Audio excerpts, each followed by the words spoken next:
Allez, entrons à présent dans le vif du sujet. Face à la crise des ressources humaines que traverse le secteur du grand âge, marqué par un manque d'attractivité généralisé, quel regard les fédérations portent-elles sur les freins au développement des métiers? Quelles pistes communes pourraient y répondre efficacement? Nous en parlons avec nos premiers intervenants que je vais inviter à me rejoindre sur scène. Marc Bourquin, Charles Guéprat, Jean-Pierre Rizot, Christine Schibler, Brice Alzon et Jean-Christophe Amarantinis.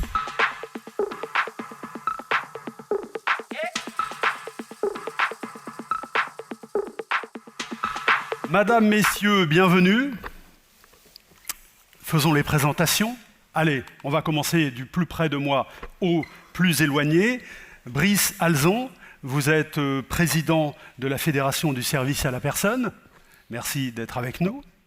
À côté de vous, Charles Guéprat, directeur général de la FEAP. Marc Bourquin, conseiller stratégie de la Fédération hospitalière de France. Madame Christine Schibler, déléguée générale de la Fédération de l'hospitalisation privée, à côté de laquelle est assis Jean-Pierre Rizot, président de la FNADEPA, Fédération nationale des directrices et directeurs d'établissements et de services pour les personnes âgées. Et puis enfin, Jean-Christophe Amarantinis qui reste avec nous. Marc Bourquin, prenez le micro s'il vous plaît. La première question, c'est pour vous. Peut-on dire, commençons par un constat, que les difficultés d'aujourd'hui ne sont rien par rapport à celles que l'on connaîtra demain? Bonjour à tous. Alors vous me donnez la rude obligation de commencer à dire des choses assez désagréables, enfin assez inquiétantes d'entrée. Oui, je le crois. Nous avons connu, nous connaissons d'ailleurs les difficultés budgétaires, avec des effets ciseaux entre les coûts et les ressources. Demain, on va connaître la même chose en termes de ressources humaines.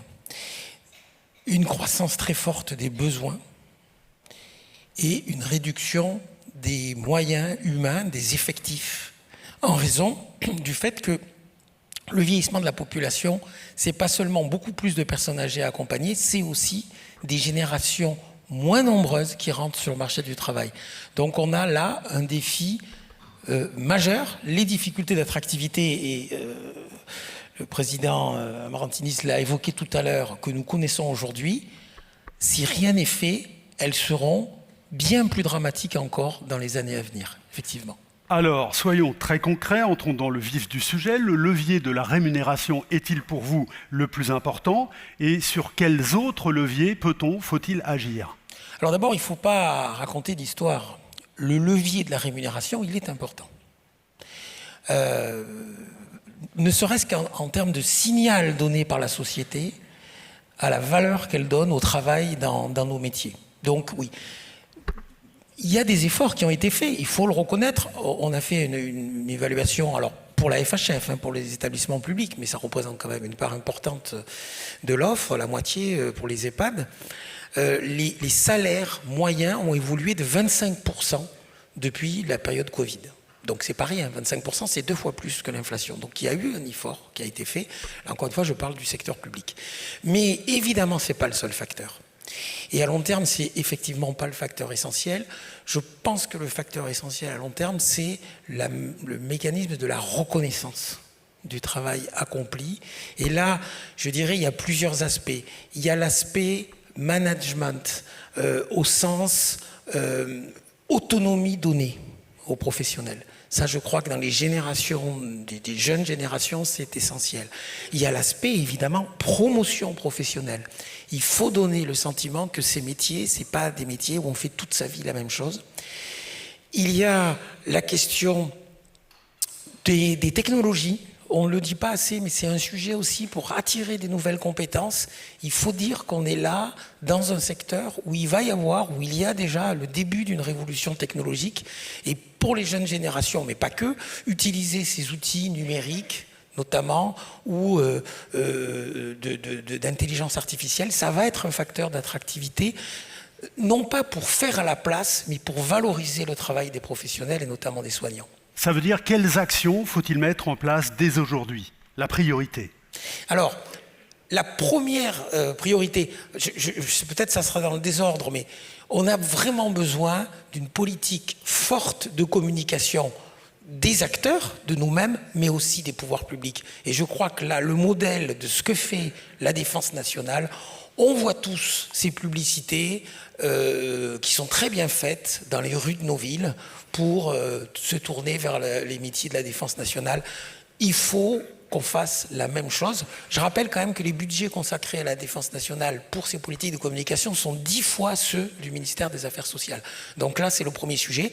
Et puis après, le deuxième sujet, dans le public comme dans le privé, c'est de mettre en œuvre les outils qui permettent de valoriser le travail à travers l'intéressement collectif et individuel, à travers des politiques qui s'inspirent parfois de ce qui a pu réussir à l'étranger. Alors on parle beaucoup du modèle de Burzog, alors on peut sans doute pas le transposer aux Pays-Bas, mais autonomie, responsabilisation, c'est les actes qu'il faut promouvoir avec une politique de communication et des perspectives sur les rémunérations. Alors, j'ai vu que lorsque vous avez parlé de communication, Madame Schibler, prestement, s'est emparée du micro. C'était pour réagir sur ce sujet ? Oui, tout à fait. Alors d'abord, merci Jean-Christophe et Elsa d'avoir invité la FHP à votre journée. C'est toujours un grand plaisir d'être là puisque nous sommes dans la même branche hospitalisation privée en ce qui concerne donc notre rôle de fédération employeur et donc on travaille tous les jours avec les équipes du CNRPA et c'est un grand plaisir. J'en profite aussi, puisque tu l'as fait tout à l'heure, remercier Nicolas Mérigot comme président de la commission sociale et Cyril Bazin pour la FHP parce que leur engagement est majeur et sur les questions sociales, nous travaillons tous les jours, probablement 20 à 30 personnes entre le CNRPA et la FHP et les adhérents pour justement faire évoluer les choses au bénéfice des salariés. D'ailleurs, je vais rappeler juste, si vous permettez, Madame Schibler, le chiffre, puisque vous en parlez, concernant la branche employeur de l'hospitalisation privée, 260 000 salariés, vous m'arrêtez si je dis des bêtises, 170 000 pour la FHP, 90 000 côté CNRPA. Oui, on est presque maintenant à 270 000 et en fait, l'air de rien, c'est la 10e branche française du travail. Donc, c'est quelque chose d'assez énorme. Alors, pourquoi je réagis au niveau de la communication ? Je partage complètement, mais c'est pas suffisant. C'est pas suffisant. En fait, moi, j'ai envie de m'agacer un petit peu sur le sujet de la formation et de l'emploi, sur les métiers de la santé, parce que ça fait, moi, depuis que je suis à la fédération, ça fait 6 ans qu'on porte, avec beaucoup de personnes de la fédération et avec le CNRPA, des demandes de faire un plan emploi, attractivité pour ces métiers de la santé. Et en fait, on a eu un vague espoir à un moment donné, quand Madame Borne était Première ministre, puisque un de ses conseillers nous avait présenté un pré-plan d'attractivité, et puis ça n'a jamais été fait. Or, en fait, on a des sujets, Marc l'a tout à fait bien, enfin je partage complètement ce que tu as dit Marc sur les différents volets du sujet. Je voulais juste insister sur l'ampleur, on va dire, des emplois disponibles et l'insuffisance de la réponse qui est apportée par les gouvernements successifs. C'est-à-dire qu'on a 150 000 à 200 000 emplois sur l'ensemble du champ sanitaire et médico-social public et privé disponibles. Effectivement, pas une situation de plein emploi, il me semble, dans le reste du pays, et aucune politique articulée entre les différents ministères pour utiliser ce gisement d'emploi et proposer dans les territoires des emplois avec des niveaux de qualification qui peuvent s'adapter à tous les niveaux de compétences et d'envie des professionnels qui voudraient s'engager. Et aujourd'hui, donc, ce qu'on constate, c'est que ces 150 000 à 200 000 emplois, ils sont toujours vacants, entraînant des difficultés majeures qui ont été soulignées par Marc. Le métier d'infirmier, sur l'ensemble des métiers en France, est le 5e métier en tension. Et ça fait plusieurs années que tout le monde le sait. Mais il n'y a pas de politique de l'État sur cette question. Et au contraire, aujourd'hui, on est vous savez que l'ensemble des fédérations privées, donc la FEAP aussi, le CNRPA, la FHP, etc., parce qu'on est une dizaine de fédérations, on est réunis dans le sein de l'OPCO Santé. Et cet OPCO est en train de se battre pour avoir plus de moyens et de financement pour former en formation initiale et en formation continue les professionnels de santé qui nous manquent. Or, aujourd'hui, les textes qui sont envisagés par le gouvernement ne font que ne pas prendre en considération les métiers en tension. Alors, ça veut dire quoi ? Ça veut dire une baisse annoncée des aides à l'alternance, alors que notre secteur était passé de 7 000 à 15 000 apprentis en 2 ans, entre 2022 et 2024. Le premier résultat, c'est que déjà sur le premier trimestre 2025, eh bien, il y a moins 10% d'apprentis. Et ça va s'amplifier. Donc en fait, ce qu'on demande aujourd'hui, c'est qu'il y ait une mise autour de la table des fédérations de la santé avec les ministères concernés et qu'on fasse un vrai plan d'attractivité et puis qu'on fasse surtout un plan pluriannuel sur cette question parce qu'effectivement, quand on infléchit les courbes de formation initiale ou continue, c'est quelque chose qui va se payer dans 3 ans à 5 ans puisque les formations sont réglementées. Aujourd'hui, il n'y a pas ce plan, donc moi je rejoins complètement les propos de Marc, donc effectivement une campagne de communication, mais ça ne sera pas suffisant. Il faut aussi monter les quotas. Là, on est en train de rénover les dispositifs de PROA en les freinant. Il faut absolument qu'il y ait une cohérence dans la politique, sinon on devra rendre compte du fait qu'on n'a rien fait pendant une dizaine d'années, là où c'était quand même particulièrement important pour une question de coordination interministérielle. Et vous demandez, avec le CINERPA, avec qui, je le rappelle, vous partagez une même convention collective, un avenant 33 révisé. Alors ça, c'est une autre question. Merci. Pour une harmonisation des rémunérations.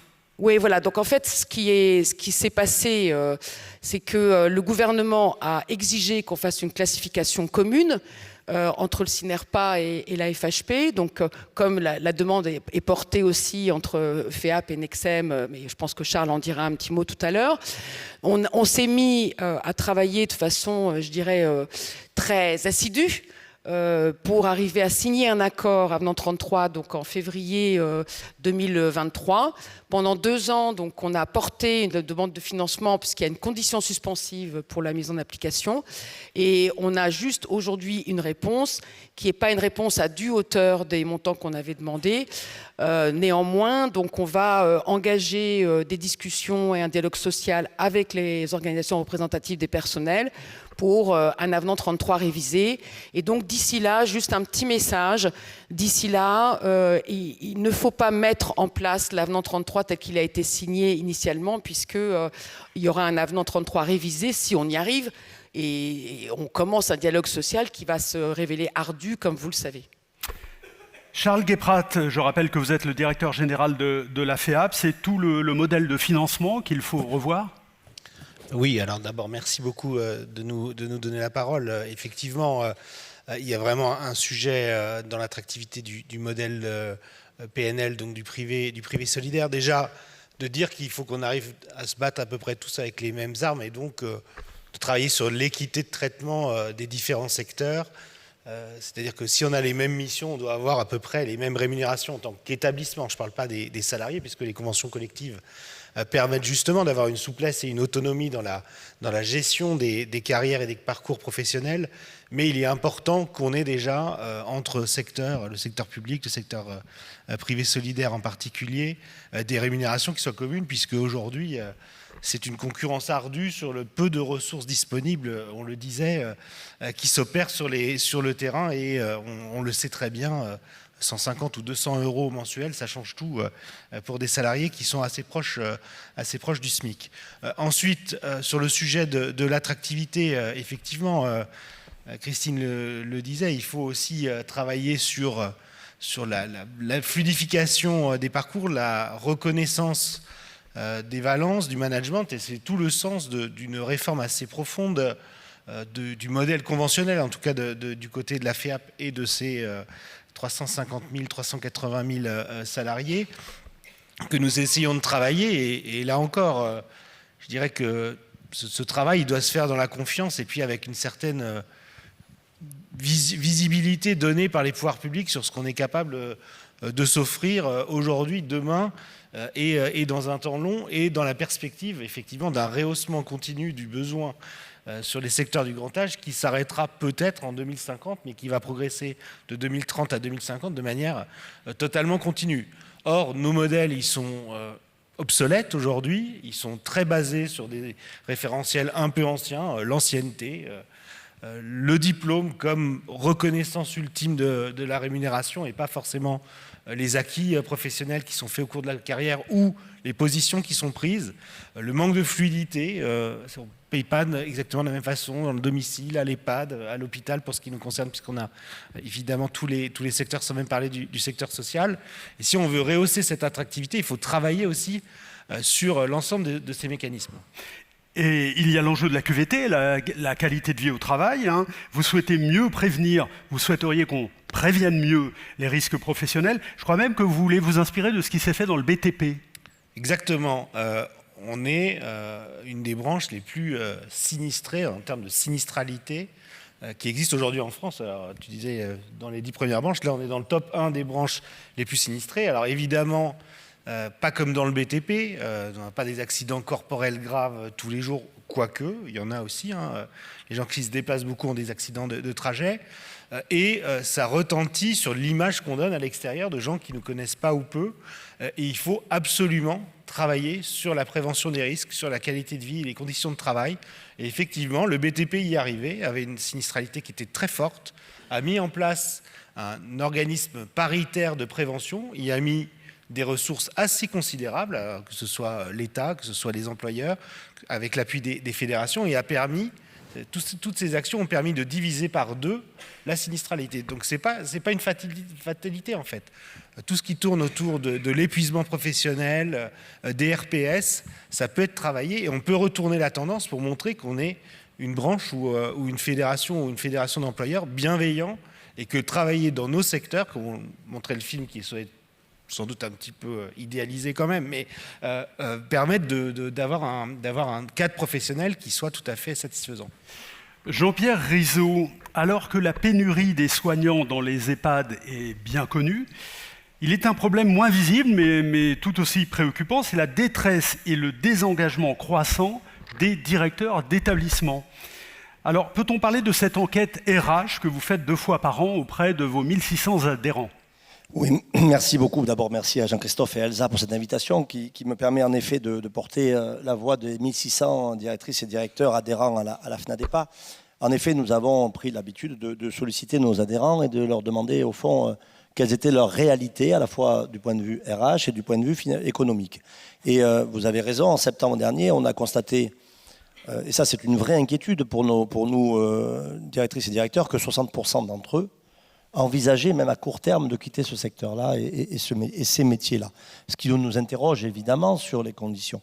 Dans cette enquête que nous avons menée, et on verra la réactualisation au mois de mai, quels seront les résultats, mais il y a aussi une réalité, c'est que nos adhérents, les 1600, en tout cas autour de 500 réponses, montrent qu'il nous manque 2,7 ETP dans les établissements et services de la FNADEPA, ce qui est énorme aujourd'hui, et c'est un constat que nous faisons.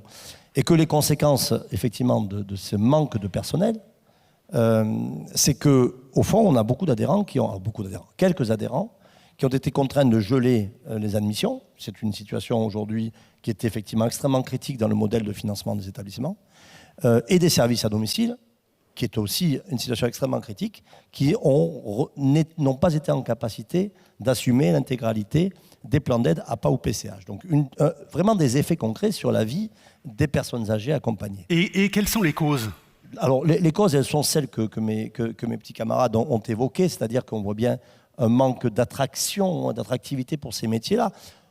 Je rejoins exactement ce qui a été évoqué, c'est-à-dire on a un vrai souci de rémunération aujourd'hui, d'attractivité, malgré les efforts, et Marc le dit bien, j'illustrerai avec la BAD, hein, l'avenant 43 de la BAD, ça a été quand même 25% d'augmentation de salaire brut, ça a coûté quelques millions d'euros, n'est-ce pas, monsieur le directeur général de la DGCS et de la CNSA, donc c'est pas rien.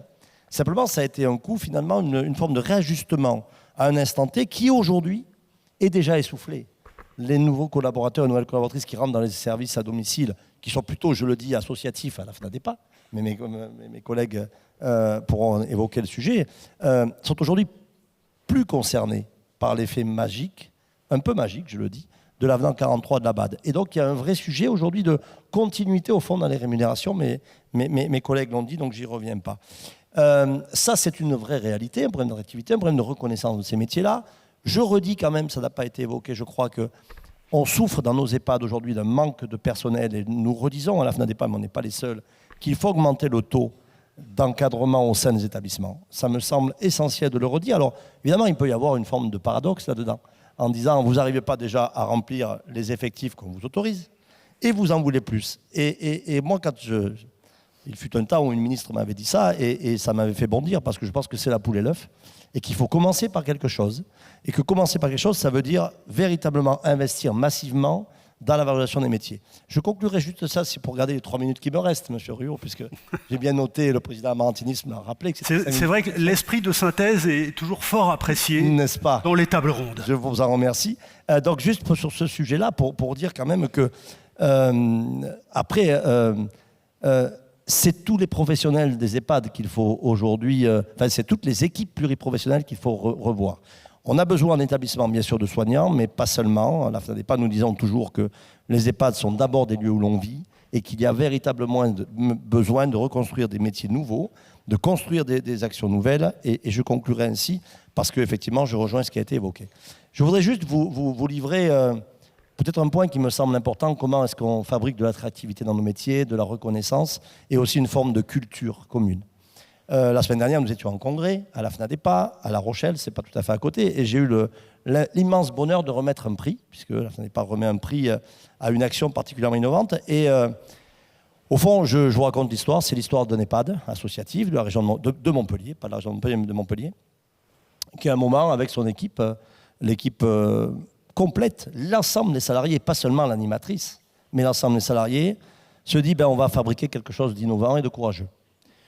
Prend contact avec une association qui s'appelle Wake Up Café, qui fait de la réinsertion de détenus, de prisonniers, et une association qui s'appelle Rap Academy, qui fabrique du rap à Montpellier.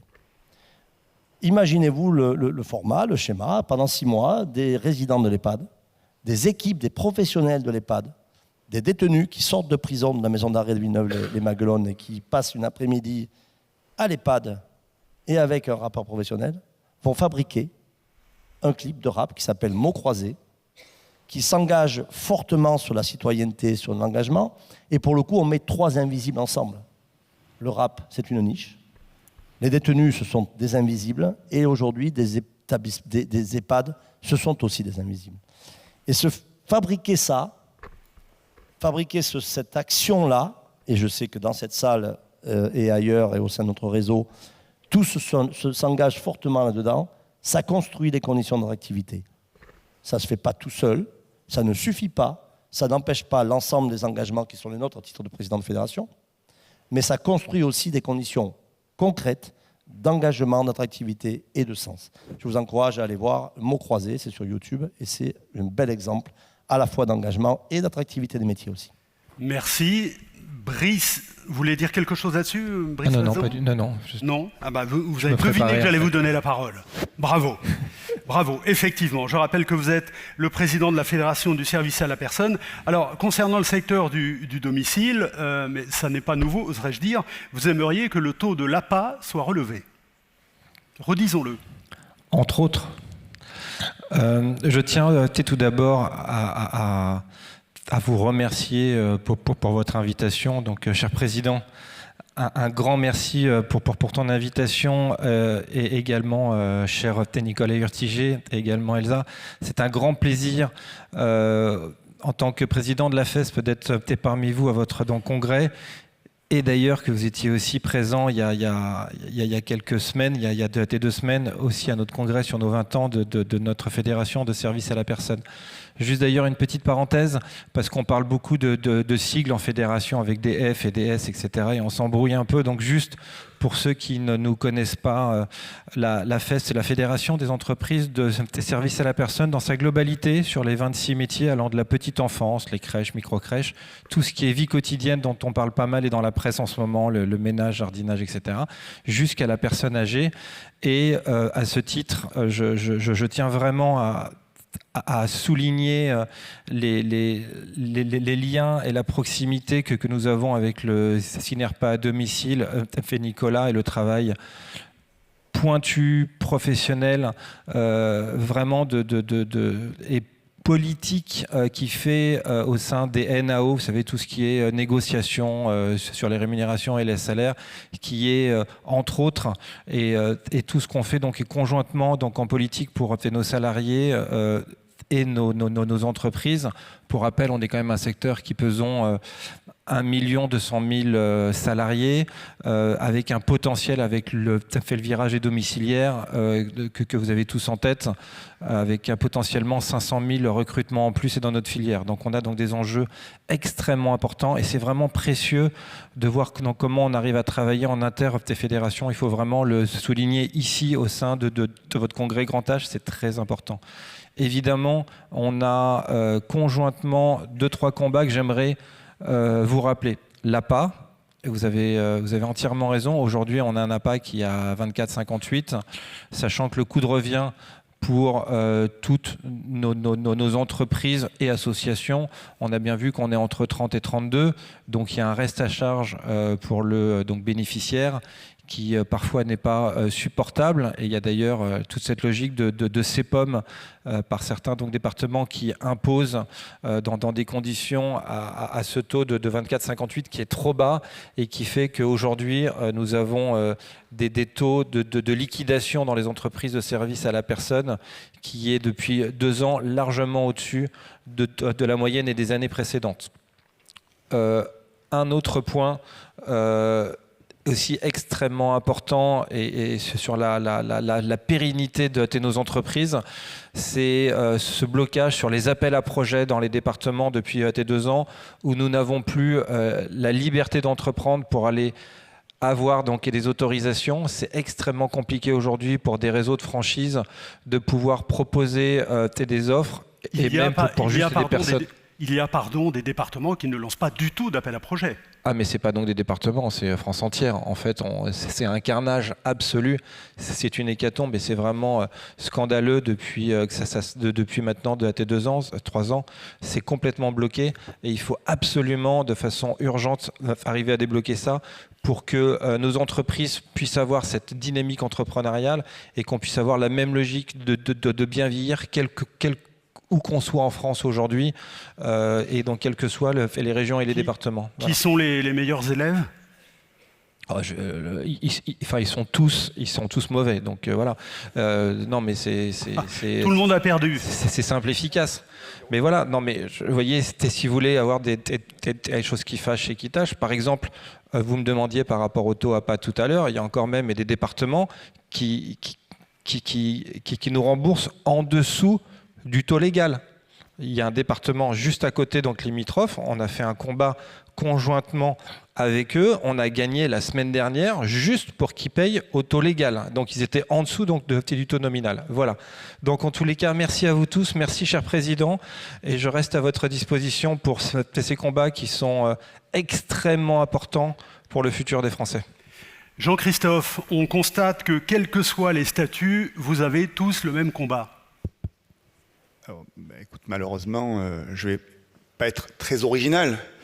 La messe est dite. Hein. Tous mes confrères présidents, délégués généraux se sont exprimés. L'heure, elle est grave. Moi, vous savez, je suis un homme de terrain, d'action, concret. Donc, je vais vous donner quelques chiffres. On a 400 000 emplois à recruter en 2030.